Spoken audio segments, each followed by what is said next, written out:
This video is a quick guide for all the time-gated or time-dependent content in Runescape 3.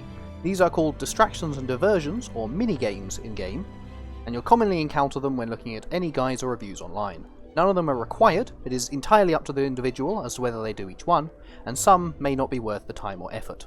There are three main kinds, separated by how often they reset.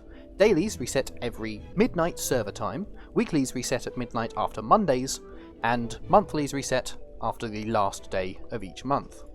After ticking the Show Reset Timers on Game Clock option in the Game Clock Interfaces setting, you can view this by hovering over the star next to your game clock. There are 4 monthlies, and all of them are pretty much worth doing until you have maxed the skills relevant to them, or otherwise have no need for the rewards, as they only need to be done once a month. The Giant Oyster rewards large amounts of fishing and farming XP and several items from the clue reward table.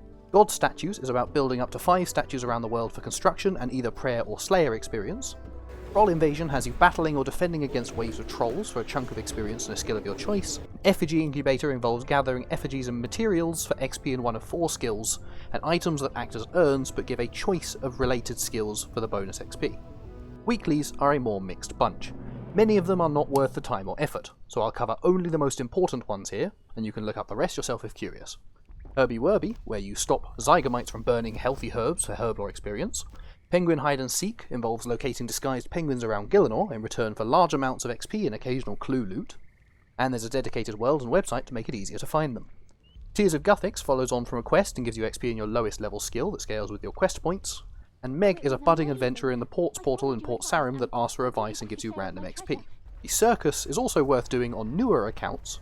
Last and certainly least are Dailies. Most of these are situational, dependent on if you need the resource or skill directly related to it, so all of them can be skipped to some extent, or at some point. The only exception, you're assigned 3 simple challenges a day in random skills that are not 99 yet, and completing them awards a lot of XP in that skill, and enough completions in a week gives bonus items that are very hard to obtain elsewhere. You can also extend these challenges to give double XP for 25 Vis Wax each, which can be earned by guessing the correct runes at the Runecrafting Guild. There's a website for this too, and the skill cape tells you the missing one. Other dailies that could be notable due to rewards are Reaper tasks, Slayer tasks but for bosses only that reward you Slayer XP and points needed for the best jewellery in the game, Caches, doable twice a day for Divination XP in the Skilling outfit, Nemi Forest with its subreddit and Alt-1 add-on mapping out a path that gives you XP in various skills and reputation for the Mazcab raid system, and lastly, the upkeep areas that are worth checking at least once a day, Anachronia base camp and your farm in Ardoyne.